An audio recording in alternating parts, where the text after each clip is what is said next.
ইউনূস সাহেবের ভাষণ, উনি আড়াইটার সময়, আজকে দুপুর আড়াইটার সময় টিভিতে একটা ভাষণ দিয়েছে।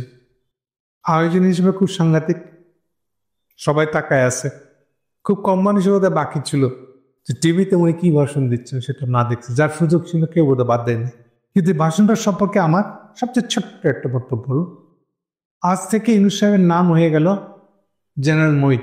হাসিনার হাতে জেনারেল মঈনের যে দশা হয়েছিল, আপনার খেয়াল করে দেখেন, না মঈন না ফকিরউদ্দিন, কেউ সেদিন থেকে, অর্থাৎ 2009 সাল থেকে দেশে ফিরতে পারে না। কেউ দেশে ফিরে আসেনি। শুধু তাই না, মঈনের দুই শাগরেদ ছিল দুই বগলে, দুই ব্রিগেডিয়ার, ব্রিগেডিয়ার বারি আর ব্রিগেডিয়ার সিদ্দিকি। সিদ্দিকে বাগায় দিয়েছিলেন একটা মেজর জেনারেল, কিন্তু আর্মি থাকতে পারে না। আর্মির চোখে আনসার বিডিপিকে দেখা হয় যে আর্মির বাইরের লোক, এবং যে গেছে আনসার বিডিপি প্রধান হয়ে সে আর আর্মিতে উঠতে পারে না।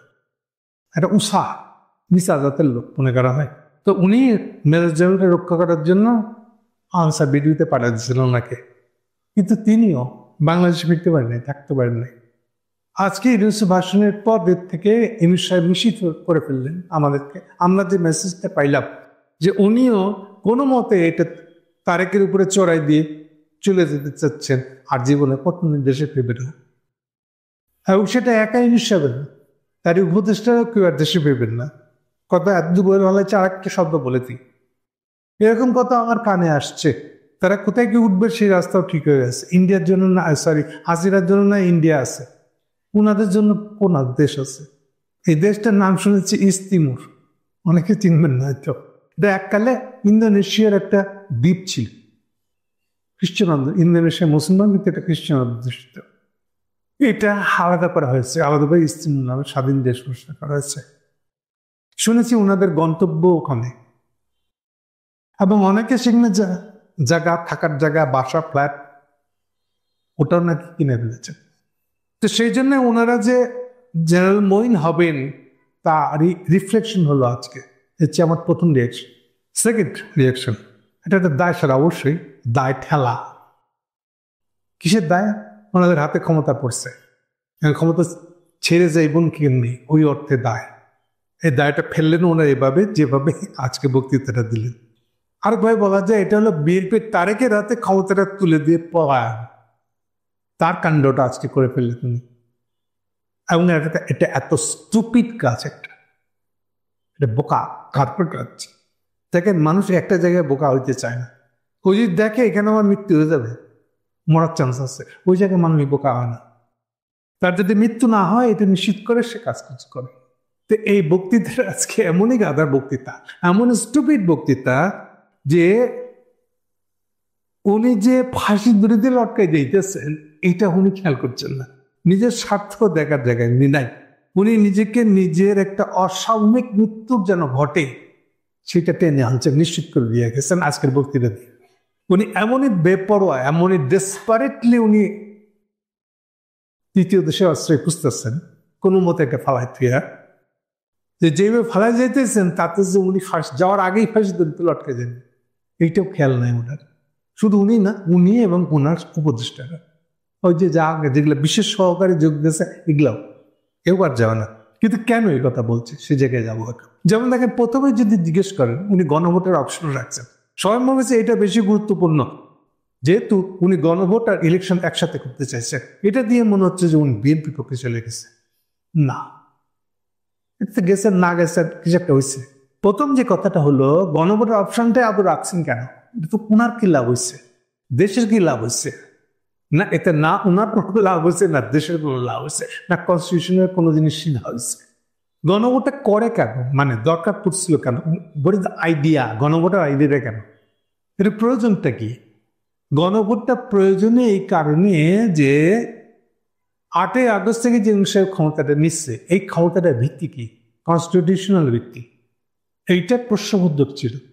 উনি বক্তৃতা আবার বলে ফেলছেন কিন্তু, আমার উৎস গণভোট্যান।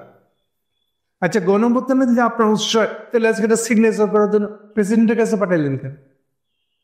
জুলাই সনদ আপনি নিজে সাইন করে দিয়ে ছেড়ে দিলেন না কেন? তার মানে আপনি আবার পুরান কনস্টিটিউশনে পাল্লে বললেন। তাহলে কি হইল? একদিকে বলতেছেন গণভোট্যান ক্ষমতা বসেছে, তাহলে গণভোট্যানে যদি আপনার ভিত্তি হইতে, তো সব ক্ষমতা ভিত্তি ওইটাই আপনার বৈধতা। আপনি সেটাও আঁকড়ে ধরলেন না, আপনি চুপ্পুকে দিয়ে সাইন করালেন। কি হলো এটা? আপনি অলওয়েজ চেষ্টা করেছেন আজকের এই কাণ্ডটা দিয়ে খুশি করতে। কাকে? তারেককে খুশি করতে। কি করলে তারেককে খুশি হয়? আর তারেককে খুশি করতে গিয়ে আর কেউ যাতে বেজার না হয়, তাকে যত কম পারা যায় বেজার করা। সবটা বেজার আপনি ঠেকাইতে পারেন নাই। এবং এত বেপরোয়া এটা যে এতে আপনি নিজে নিজে নিজে ফাঁসির দড়িটা গলায় টেনে নিচ্ছেন, এটা হোশ নেই আপনার। হ্যাঁ রে, কিন্তু আপনি গণভোট আয়োজন করছেন কেন? এই প্রশ্নটা তুলছি কেন? উনি যা করেছেন তাতে গণভোটটা না করলে ওনার কিছু যায় আসতে যেত না। গণভোট না থাকলেও উনি যা করছেন গণভোট দিয়ে উনি তাই করছেন। যেমন গণভোট নিজে কি কোনো ইনিশিয়েটিভের ক্ষমতাতে বৈধতার সমস্যা আছে, এটাতে কি কোনো হেল্প করছে তাকে? উত্তর হলো যে না। উনি এই অর্থে গণভোট চালু করেন, মানে গণভোটটা দেওয়ার ব্যবস্থা করছেন। সেটা ইলেকশনের সাথে দেখ আর আগে দেখ, উনি দিয়েছেন ইলেকশনের সাথে। কিন্তু ইলেকশনের সাথে দিয়েও এইটা ওনার ক্ষমতাকে বৈধ করা, ওনার ক্ষমতার বৈধতাকে এখতিয়ারকে নিশ্চিত করার জন্য গণভোটটাকে উনি কোনো ভরসা করছেন না। ভরসা করেন এই অর্থে গণভোটটা দেন নাই। সেটা বুঝলাম কি করে? এইটা প্রয়োগ বোঝা গেল যেভাবে গণভোটটা দিচ্ছে উনি জুলাই সনদটা মানেন কিনা। আচ্ছা, কি আশ্চর্য! জুলাই সনদ তো ওখান থেকেও মানা হবে না, উনি যা বলছে। এই থেকে দেখে মনে হচ্ছে গণভোটে দিয়েছে, কিন্তু না। গণভোটে দিলেও আর না দিলেও দুটোই সমান। কেন? কারণ উনি নিজেই আবার বলতেছেন জুলাই সনদ যা গণভোটে যা যা কিছু হবে এই সব কিছু আবার এই বিএনপি যেতে চাইছিল ওইটা আবার নতুন নির্বাচিত সংসদ দেখে পাশ করাইতে হবে। এবার বুঝছেন আমার কথা? অর্থাৎ গণভোটে কিছু করেন না না করেন, সকল জুলাই সনদে কিছু লেখা থাক আর না থাক, এগুলো কোনোটাই এখতিয়ার নাই, কোনোটাই বৈধ হবে না যদি না এটাকে পরবর্তী সংসদ, এই যে পরবর্তী যে হবু সংসদটা আসতেছে ওই সংসদে এটাকে পাশ করুন, তাইলেই বৈধ হবে। এই নিয়মটা, এই কায়দাটা উনি বিশ্বাস করছেন। উনি বিশ্বাস করেন নাই যে গণভোট দিয়ে কোনো একটা জিনিসের যদি সম্মতি আদায় করা যায় তাহলে এটা সেলফ কনস্টিটিউশনের পার্ট, এটা নিজে নিজেই কনস্টিটিউশনের পার্ট হয়ে যায়, এটা তিনি বিশ্বাস করেন না। ফলে এরকম কোনো কিছু নিয়ম তিনি রাখেন না। ফলে এই জন্য প্রশ্ন করতেছে যে গণভোটটা দিলেন কেন? তাহলে সবই যদি পরবর্তী সংসদে পাশ হওয়ার পরে বৈধ হয় তো তাহলে গণভোট শব্দ উচ্চারণের দরকার কি? বলতেন এটা কোনো জুলাই সনদ হয়েছে, জুলাই সনদটা পরবর্তী সংসদে পাশ হবে। ওই যে উনি যেভাবে বলছেন পরের সংসদে 6 মাসের মধ্যে পাশ হতে হবে, হ্যাঁ এগুলো সবই বলেন, কিন্তু এগুলো কোনো কিছু দিয়ে ঠেকবে না। সব কিছুই তার মানে ফাইনালাইজড হবে, ফাইনাল সে শেষ বক্তব্যটা বলার ক্ষমতা দিয়ে দিয়েছেন উনি পার্লামেন্টকে। ধরে নিচ্ছেন যে হবু পার্লামেন্টটা হবে বিএনপি সংখ্যাগরিষ্ঠতায়, এবং সেই হবু সংসদের পার্লামেন্টটাই, এবং আরো মানে কি বলবো এটাকে, গাদা বলে শুনতে খারাপ লাগে, স্টুপিড বলে ইংরেজিতে ভালো লাগবে। এটা হলো আলী রিয়াজের স্টুপিডিটি। আলী রিয়াজে বিশ্বাস করেছেন যে কনস্টিটিউশনে কোনো কিছু বৈধ করার, কনস্টিটিউশনালাইজ করে ফেলার একটা মাত্র উৎস হচ্ছে এটাকে সংসদে পাশ। উনি বেশি বুদ্ধিমান তো, কমিউনিস্ট তো, এবং ওর যতগুলা নিয়ে কনস্টিটিউশনাল সংস্কার কমিটি বানিয়েছিলেন, না ঐক্যমত কমিশনের কথা বলছি না, কনস্টিটিউশনাল সংস্কার কমিটি, ওর ভিতরে অর্ধেকেরও বেশি 60%-এরও বেশি বোধহয় কমিউনিস্ট ব্যাকগ্রাউন্ড, তাদের কমিউনিস্ট। আমি বারবার বলছি যে কমিউনিস্টদের কনস্টিটিউশন সম্পর্কে কোনো ধারণা নাই। কার্ল মার্কস কনস্টিটিউশনের ক্ষমতায় বিশ্বাস করতেন না, কিন্তু শ্রেণীর ক্ষমতায় বিশ্বাস করেন। একজনকে মারবে, ওটাই তো হাসিনার ভাষায় আয়নাঘর। আয়নাঘর বৈধ কার্ল মার্কসের চোখে, শুনতে খারাপ লাগবে কিন্তু এটি আসলে কার্ল মার্কস। এটি শ্রেণী রাজনীতি, এটি শ্রেণী রাষ্ট্র। এক শ্রেণী আরেক শ্রেণীর বিরুদ্ধে এইভাবে কমাবে, আয়নাঘরে রাখবে, গুণক্ষম অপরাষ্ট্র করতে পারবে। এটা কার্ল মার্কসের বিশ্বাস, কার্ল মার্কসের রাষ্ট্র ধারণা এটাই। ফলে ওখানে কনস্টিটিউশনে কি লেখা আছে কিচ্ছু দেয় আসে না, বিশেষ কাগজ মাত্র। তাহলে এই যে কনস্টিটিউশন কার্ল মার্কসের কিছু না, ফলে ওই কমিউনিস্টরা অর্ধেকে 60% মেম্বার হলো কমিউনিস্ট, ও কি বুঝবে? তো ওরা সবাই মিলে ধরে নিচ্ছে যে ইভেন এখনো তো সালাউদ্দিন বা এই যে ম্যান্ডেট খসরু বলে বেড়াইতেছে সংসদই সব ঠিক করে দিবে, সংসদেই পাশ করে দিবে যে এটা ওইটা কনস্টিটিউশন অংশ হয়ে যাবে। কোনো কনস্টিটিউশনাল অ্যাসেম্বলি দেওয়া হয়েছে কি হয় না, ইভেন কনস্টিটিউশনাল পাওয়ার দেওয়া হয়েছে কিনা এইটারও কোনো দরকার নাই। এটা বিশেষ করে ম্যান্ডেট খসরু আর সালাউদ্দিন দুজনেই তাই বিশেষ করে। তারেকা বিশ্বাস করে, কিন্তু তারেকা এই বিষয়ে কথা বলে নাই কখন, এদেরকে দিয়ে বলেছে। ফলে কনস্টিটিউশনে কি লেখা থাকলো না থাকলো সেটা কিছু ব্যাপার না। সংসদ সংখ্যাগরিষ্ঠরা যা লিখে দিবে কনস্টিটিউশন নতুন করে তাই বৈধ। এটা হচ্ছে কনস্টিটিউশন সম্পর্কে এই দুই বা বিএনপির সাধারণভাবে বিএনপির নেতাদের, সর্বোচ্চ নেতাদের ধারণা হলো এটা, যে কনস্টিটিউশনকে সংসদের যারা সংখ্যাগরিষ্ঠ তারা সংখ্যাগরিষ্ঠ ভোটে যা লিখে দিবে, যা প্রস্তাব পাস করবে ওটাই কনস্টিটিউশন। এটা হচ্ছে তাদের ধারণা। তাহলে এটার সঙ্গে এইবার কনফ্লিক্ট হলো আসলে আলী রিয়াজ কমিউনিস্টদের। তারা মনে করছে না না এটা হবে না, তাহলে বিএনপি একটু সুবিধা দিতে হয়, অল্টারনেটিভ দিতে হয়। আমি খসরু বা সালাউদ্দিনদেরকে একটা অল্টারনেটিভ দিয়ে দিতাম। ওরাই সেই জন্য যেচে বলে দিছে যে নতুন যে সংসদটা, এই যে সকল ফেব্রুয়ারি ইলেকশন, এখন ইলেকশন, এই ফেব্রুয়ারি ইলেকশনে যে সংসদটা হবে, এই সংসদটা প্রথম 6 মাস না, এবার বললে উল্টা বুঝবে মানুষ, প্রথম 180 ওয়ার্কিং ডে মানে 180 দিন, প্রথম এবার বললে ভুল হবে, প্রথম 100 দিন এর কনস্টিটিউশনাল পাওয়ার থাকবে, নামে কিন্তু জাতীয় সংসদ। কিন্তু আলী রিয়াজ লিখে গেছে যেভাবে, যে এইটা প্রথম 6 মাস মানে 180 দিন, 180 ওয়ার্কিং ডে মানে এটা 200 কেন 250 হয়ে যেতে পারে, কারণ এমনিতেই প্রত্যেক সপ্তাহে 2 দিন এক্সট্রা ছুটি, 5 দিন ওয়ার্কিং ডে। তাহলে 5 দিন, সপ্তাহকে 5 দিন ধরা হবে। এইভাবে ধরে 180 দিন যখন ক্রস করবে, তার ভিতরে একদিন পর্যন্ত কনস্টিটিউশনাল পাওয়ার থাকবে ওই সংখ্যাগরিষ্ঠ দলে। ফলে অতদিন পর্যন্ত এই সংসদটা একই সাথে কনস্টিটিউয়েন্ট অ্যাসেম্বলি হিসেবে কাজ করবে, এই পাওয়ার ওদের থাকবে। এই ক্ষমতাটাই ইনস্যাট দিলেন আজকে। মানে এমনি তারা বেঁধে পিটাইতো বিএনপি বা সংখ্যাগরিষ্ঠদের যেই দল, ওরা এখন বেঁধে পিটাইলেও শুধু হবে না, ওদের হাতে তুলে দিল যে আমাকে ভাই মাটিতে একদম ঘষা দিয়ে দিই, বাইরে পিটাইলেও হবে না, তুমি আমার আরো সুবিধা করে দিলাম, তোমাকে তোমার একটা কনস্টিটিউশনাল পাওয়ার দিয়ে দিলাম, তুমি সংখ্যাগরিষ্ঠদের এবার যা বলে দিবা তাই কনস্টিটিউশন অংশ হিসেবে।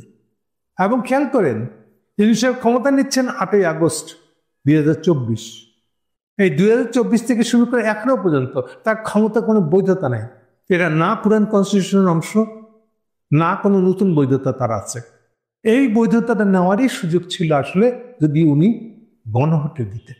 গণভোটে দিয়ে যে জনগণ এটাকে হাঁ বলে দিত, তাইলে ইউনূস সাহেব বৈধ হয়ে দিয়েছেন 8 তারিখ থেকে। 8ই আগস্ট থেকে যে সরকারটা উনি বানিয়েছেন, যা যা কিছু অধ্যাদেশ বলে নিয়ম জারি করছেন, এগুলো সব বৈধ হয়ে যেত। ওনাকে আর বৈধতার জন্য হবু সংসদের দিকে মুখ চেয়ে থাকতে হতো না, উনি নিজেই ইন্ডিপেন্ডেন্টলি বৈধ হয়ে যেতেন গণভোটটা হয়ে গেল। এই জন্য গণভোট আগে হওয়াটাও জরুরি ছিল, যে দুদূরের সাথে মিশে না যায়। মিশে যায় মানে এখন যে যেটা করলেন উনি, গণভোট আর দিয়ে একসাথে, তার মানে তখনও তাহলে কি হবে, গণভোটের রায় যখন আসবে বাই দিস টাইম সংসদের রায় এসে যাবে, এবং সংসদের সংখ্যাগরিষ্ঠ দল হিসেবে সে হুমকি দিবে, তাই গণভোটের কোনো রায়টা কি আমাদের বিরুদ্ধে যদি হয়, বিএনপির বিরুদ্ধে যদি ধরা যায় গণভোটের রায়টা হচ্ছে, সে বলবে গণভোটের রায় ফালা রাখ, আমরা সংসদে এসে গেছি, আর দরকার নেই। তাহলে এই হয়ে গেছে জিনিসটা এখন। ওকে, তাহলে সার কথাটা কি? সার কথাটা হলো এই যে ইউনূস সাহেব বিএনপিকে খুশি করলে কি করলে বিএনপি খুশি হবে, সেই দিকে তাকিয়ে আজকের কাজগুলো করেছে। দরকার ছিল না গণভোট দিয়ে যে উনি যেখানে নিজের ক্ষমতাটাকে বৈধ করে নিতে পারতেন, এটা নিলেন না। তাহলে এখন কি হলো? তাহলে এখন যেটা হলো, হাসিনা ঠিক যেভাবে করেছিল, যে আমাকে 2008 সালের ইলেকশনে কিন্তু জিতাইবা তোমরা, তুমি মহিউদ্দিন, বুঝছো, তুমি মঈনুদ্দিন যদি আমাকে না জিতাও, কেমনে জিতাইবা আমি জানি না, আমি বিজয়ী ঘোষণা করতে হবে তোমাকে, তুমি ক্ষমতায় আছো। এখন যদি না করো, তাইলে অবৈধ ক্ষমতা দখলের দায়ে তোমাকে ফাঁসির বয়স কাটে চড়াবো, এই চুক্তি করছিল। এইটাই আপনার সবচেয়ে বড় দলিল প্রণব মুখার্জির বই, আমি বহুবার বলছি এই কথা, আজকে ওদিকে যাচ্ছে। ইউনূস সাহেব করলেন কি, নিজেই দড়িটা গলাটা আগায় দিলেন, যে এখন আমরা কাটেন। এটা দিয়ে মনে হচ্ছে যে ইউনূস সাহেব তারেকের সাথে ডিল করে আলেছে, ভাই আপনি জিতাই দিবানি, আমার একটু পালা জিতে দিয়ে। আচ্ছা, এই তো চুক্তিটা পড়ছেন, হ্যাঁ, আপনার পালাইতে দিবে। হাসিনা না ওদেরকে পালাই যেতে দিছিল, তবে দেশে তো ফিরতে দেয়নি। বা ওরা নিজেরাও সাহস করে কেউ দেশে ফিরতে পারে না। এমনকি মাসুদ, যে মাসুদের কারণে 111 পুটা ঘটতে পারছিল, তাকে অস্ট্রেলিয়ানে কোথায়, মালয়েশিয়া অস্ট্রেলিয়া কোথায় যেন রাষ্ট্রদূত করে ফাঁকা রাখছে সুযোগ দিয়ে, এবং একটার পর একটা হাসিনা তার এক্সটেন্ড করে গেছে, বোধহয় 3বার এক্সটেনশন দিয়েছে তার রাষ্ট্রদূত হিসেবে। শেষে দেশে ফিরে আইতে চাইছে, এখন দেশে ফিরে আইলে এইবার নিজের দল থেকে, আওয়ামী লীগ থেকে ইলেকশনে দাঁড়াতে চাইছিল, তো উনি প্রথম হ্যাঁ বলো, পরে বলতেছেন না, এটা দেখে খারাপ লাগবে, আমি বলি দিতে আছে আপনি জাতীয় পার্টি দেখে খারাপ। তো উনি ফেনী থেকে জাতীয় পার্টির হয়ে দাঁড়াচ্ছে, উনি আর সংসদ সদস্য লাভ হয়েছে কি, যত মালয়েশিয়ার লোক গেছে তার কাছে যে টাকা নিচ্ছে, টাকা মারছে প্রায়, এই যে এক লোক পিছু 10 লাখ টাকা ট্যাক্স, 1 লাখ টাকা খরচ হয়। এই টাকাটা মাইরে খাইছিল হাসিনা সরকার থেকে, এই সুবিধা পাইছে। এমনকি এই সুবিধাটা ইউনূস সরকার আসার পরও খাইছে। ইউনূস সাহেব যখন এটা ভেঙে দিচ্ছেন প্রায় 8 মাস পরে, তারপরে তো এটা কমে গেছে, কিন্তু এটার জন্য ওনার বিরুদ্ধে কোনো মামলা এখন তো হয়নি।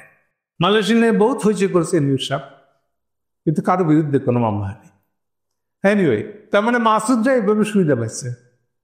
মাসুদ হাসিনাকে ফেভার করছে ডাইরেক্ট পাই, কিন্তু মহিন্দা না মহিন না ফখরুদ্দিন দেশে ফিরতে পারছে। তাহলে ইউনূসের বেলায় কি হবে? ইউনূস নিজেই এই জিনিসটা বেছে নিলেন, এই দড়িটা নিজের গলায় পরে নিলেন আজকে, যে ওনার হাতে যে সুযোগ ছিল গণভোটটাকে যদি আগে করতেন তাহলে ওনার ক্ষমতাটা বৈধ হয়ে যায়। উনি সেটা করতে গেলেন না। না না, বিএনপিকে অখুশি করে তো লাভ নেই, বিএনপিকে খুশি রাখলে আমি একটা আরামে তত্ত্বরায় সেটা এখন ইস্তিমুরে যাই আর আমেরিকায় যাই। ওনার তো নাকি শুনি আমি 5 দেশের পাসপোর্ট আছে, যেখানেই যান না কেন ওনার কোনো অসুবিধা। আর দেশে ফিরত কি দরকার? দেশে ফিরত না চিন্তাকে লো হবে তার। তা আজকে উনি সেটা কল্পনা করছেন আসলে এগুলো দিয়ে। তো এই জন্য বলছে এটা স্টুপিড, এমন একটা স্টুপিড চিন্তা যে হাতের কাছে আপনি যদি এটাকে গণভোটে দিয়ে দিতেন, গণভোটে পাশ হয়ে গেলে আপনি বৈধ হয়ে যেতেন ক্ষমতা হিসেবে।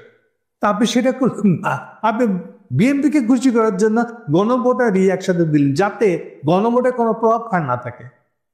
সংসদে আসল কথা। প্লাস আমাদের বিখ্যাত আলী রিয়াজ সাহেব করছেন কি, বিএনপি যেটা চায় নাই, কনস্টিটিউশনাল পাওয়ার চায় নাই, ওরা বলছে সংসদ হলেই হবে।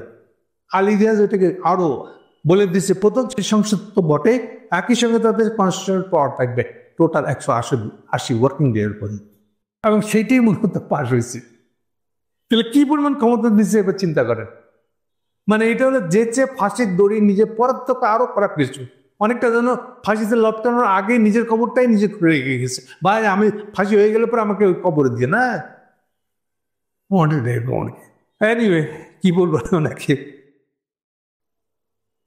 তাহলে এখন আরেকটা কনসিকুয়েন্স কি হলো, তার মানে এখন এই অনুসার অবৈধ, ওনার ক্ষমতা কোনো বৈধতা নেই। তাহলে যে নির্বাচন ডাকতেছেন এইটার একটি একই, গণভোট দিতেছেন এটার একটি একই, এই প্রশ্ন উত্তর নাই ওনার কাছে। প্লাস আজকে আরেকটা প্যাচ বাধায় বেড়াইছে, দেখেন আপনাদের সবার মনে আছে নিশ্চয়ই, ইয়ের আদেশ, ওই যে ইলেকশনটা কোন আইনে হবে, ইলেকশনের আদেশ যেটা বলে পলিটিক্যাল পার্টি রেগুলেশন, এইটা 3বার উনি বদলাইছেন। এই যে 3য়বার বদলায় বললেন যে জুলাই সংসদের যাদের বিচার হবে আইসিটি কোর্টে, যাদের নামে ওয়ারেন্ট জারি হয়ে যাবে তার সাথে সাথে সরকারি চাকরি হারাবে। এটা হলো 3য় অধ্যাদেশ, তার 3য় সংশোধনী, এবং এটা অধ্যাদেশ বলে জারি করছেন। তো তাইলে আজকে আবার প্রেসিডেন্টকে সাইন করালেন কেন? প্রেসিডেন্টকে দিয়ে তো অধ্যাদেশগুলো ঘোষণা দেন নাই, ওগুলো তো নিজে সাইন করছে। তাহলে কি ধরলো? তাহলে ওগুলো সব ভুয়া লিগ্যাল স্ট্যাটাস যেটাই হচ্ছে। আপনি আজকে ইউনুসকে দিয়ে বা চিপুকে দিয়ে সাইন করে আপনি বললেন যে আগে কনস্টিটিউশন আমরা ঠিক আছি, এটি তো আসলে বুঝাইলেন। চুপ্পু দিয়ে সাইন করানোর মানে তাই, নিজে না করে। আর একদিন নিজে করছিলেন কেন? তাহলে এই তো 2টা কন্ট্রাডিকশন হয়ে গেল। তো আপনি যদি চুপ্পুকে মেনে নিলেন যে অধ্যাদেশে সাইন করার এখতিয়ার তার, তাহলে আগে যেগুলো অধ্যাদেশে আপনি সাইন করছেন সেগুলো অবৈধ হয়ে গেছে। তাছাড়া কি লাগাইলেন বুঝেন? এইবার কোনো কিছুতে চিন্তা নেই। আচ্ছা, আমি যতদূর জানি তার সবচেয়ে বড় অ্যাডভাইজার ভিতরে আবার বেশি অ্যাডভাইজার যারা লিগ্যাল অ্যাডভাইজার, এরা সব আইনের লোক, কিন্তু তাও মানবাধিকার করার লোক কিংবা আইনের মাস্টার, তারাই বুদ্ধি দিচ্ছে তাকে, বোঝা না? মানে তারও রেডি আছে যে কেমনে তারেকের ঘাটে জিনিসটা লটকাই দিয়া তারেক আমাদেরকে যেতে দিয়ে দিবি, এই ভরসায় ওনারা নিশ্চিত হয়ে বসে আছে। সেটা আজকে ওনারা সংগঠিত করলেন। মানে যে এত বড় স্টুপিড হয় মহিতকে একটু একদম করে না, বাধ্য করেছে, যতটুকু করতে বাধ্য হয়েছে। আরো একটা কাণ্ড করেছে, শুধু হাসিনাকে জিতাই উনি খাবেন নাই, কিন্তু হাসিনাকে জিতানোর পরে একটা ইন্ডিয়াকে দিয়ে পিলখানা ঘটাই দিচ্ছে, নিশ্চিত করছেন যে পিলখানাটা ঘটুক, এবং আরামে ইন্ডিয়া এটা ঘটাই দিয়ে চলে যেতে পারবে ইন্ডিয়ান লোকগুলো, এটা নিশ্চিত করছে। এখন ইনু সাহেব কি সেটা নিশ্চিত করলেন? তার বিনিময়ে কি ওনারা দেশ থেকে অনুমতি পাবেন? মইন দেশ থেকে অনুমতি পাইছিল কিন্তু পিলখানারও পরে, পিলখানারও আরো অন্তত 1-1.5 মাস পরে। ইনু সাহেবরাও কি একই রকম হবে? তার মানে কি আজকের ঘোষণা দিয়ে, ইউনুসের ঘোষণা দিয়ে পিলখানা 2 হওয়াটা নিশ্চিত করে গেলেন এই ঘোষণা দিয়ে? ওনারা এত নিশ্চিত কি করে হচ্ছেন যে ওই পিলখানা তারা পিল হবে না? বুঝি না, মানুষকে এত বোকা হয়? কি তাদেরকে এত নিশ্চিত করছে? আর এইটাই তো ইন্ডিয়া চাইছে বারে বারে, তারেক চাইছে তো এই ক্ষমতাটাই। এই জন্য তো এখনই নির্বাচন 7 তারিখ থেকে, 7 আগস্ট থেকে বলে আসতেছে 3 মাসের মধ্যে ইলেকশন দিতে। এটা কারণ কি? কোন সংস্কার ছাড়া ইলেকশন দিতে, এবং তাই তো হয়েছে আজকের ঘোষণাতে, তাই উনি রাজি হলেন। তাহলে এই সংস্কার দরকার ছিল কি? কারণ বোঝা মুশকিল আসলো ওদের কাণ্ড কারখানা দিকে। ইউনূস নিজে তার মানে আগামী সংসদের সংখ্যাগরিষ্ঠ দলকে এতই ক্ষমতা দিয়ে গেলেন যে তারা কনস্টিটিউশন পর্যন্ত বলা যেতে পারবে, যা খুশি করতে পারবে। কতদিন? কার্যকর ভাবে 180 দিন সংসদ চলা পর্যন্ত। তার মানে 180 দিন তো ওনাকে ঝুলে থাকতে হবে। ওনার ক্ষমতাকে যদি বৈধ না করে, কিছু করেন না ওনার হাতে কিছু না এটাকে ঠেকাইতে পারে। বরং উল্টাটা, ওনাকে ধরা যাক ওইটা বিএনপি সংখ্যাগরিষ্ঠ দলটা, বিএনপিকে জিতা যদি নিশ্চিত করে দেন, তারপরেও কিন্তু কোনো নিশ্চয়তা নাই যে ওনারা এই 8ই আগস্ট থেকে একদিন পর্যন্ত যে ক্ষমতায় উনি ছিলেন, এটা যে বৈধভাবে তারেকরা দয়া করে বৈধ করে দিবে, তার কি গ্যারান্টি আছে? ঝুলাইতে পারে, একটা একটা করে কাপড় খুলে নিতে পারে, বলতে পারে আপনার অমুক সম্পত্তিটা আছে, এটা আমার নামে দেন, এটা দেন, ওইটা দেন, সেটা দেন। যতক্ষণ তার দেন তো সন্তুষ্ট না হবে, ততদিন আপনাকে এভাবে বলে দিব। তা আপনার যেচে এটা রাজি হয়ে গেলেন, বোঝা খুব মুশকিল আসলে। কেউ কি নিজের ফাঁসির দই এইভাবে গলায় টেনে নেয়? আমার জানা নেই আসলে। এনিওয়ে, এখন এটা করে ফেলছেন, তার মানে জিনিসটা হচ্ছে সার কথা এই, বিএনপি এবং ইন্ডিয়া যেভাবে চাইছিল ইউনুস গভর্নমেন্টটা শেষ হবে, ঠিক সেইভাবে ইউনুস সাহেব গলা পেতে দিলেন আজকে। এটা হচ্ছে সার কথা।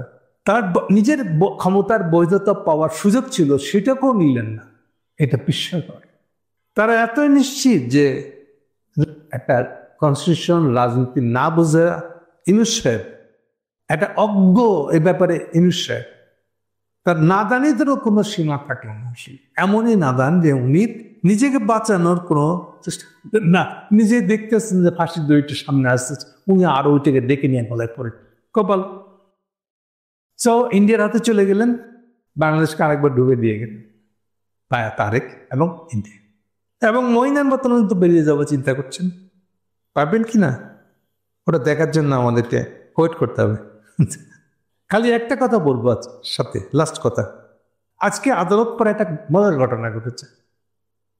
এই প্রথম আওয়ামী অ্যাডভোকেট গুলা, অ্যাডভোকেট মানে সুপ্রিম কোর্টের অ্যাডভোকেটরা রীতিমতন প্রকাশ্যে শো করছে একটা, এবং সেখানে যে ব্যানার টাঙাইছে, দাবি জানাইছে, দাবিটা হলো, সেটা ফেসবুকে স্ট্যাটাস দিচ্ছে, অবৈধ সরকারের সাজানো বিচার এর প্রতিবাদে সুপ্রিম কোর্ট আইনজীবীদের ব্যান ডাউন কর্মসূচি। বোঝা গেছে না? বোঝা যায় মানে হাসিনাকে যে ফাঁসির অর্ডার আজকে দিয়েছেন আপনি, মানে 17 তারিখে ঘোষণা হবে, এইটা হলো অবৈধ সরকার, অর্থাৎ ইউনুস সরকার অবৈধ, এটা বলতেছে, এখনই বলতেছে। সো ইউনুস সরকার অবৈধ এবং এই বিচারটা সাজানো বিচার, এর প্রতিবাদে তারা সুপ্রিম কোর্টের আইনজীবী ওলারা, আওয়ামী আইনজীবীরা এই মিটিংটা করছে। উপরে লেখা আছে, এটা আবার বাংলাদেশের আওয়ামী লীগের ফেসবুক অ্যাকাউন্ট, সেখান থেকে এটা ছাপ দেওয়া হয়েছে। আমি আপনাদেরকে এটা লিঙ্কটা দিয়ে দেবো, নিজেরা দেখে নেবেন। আর এত কিছু দেখার পরেও কি ইউনুস সাহেবের হচ্ছে না? ওনাকে তো অবৈধ বলতেছে আওয়ামী লীগেরা এখন থেকে, এরপরে উনি বুঝতেছেন না উনি কি করে নিজের গলা থেকে ফাঁসির দড়িটা সরাবেন। আদৌ নো, আসলে মানুষ কি করে নিজের মৃত্যু সম্পর্কে এত বেখেয়াল থাকে। Thank you.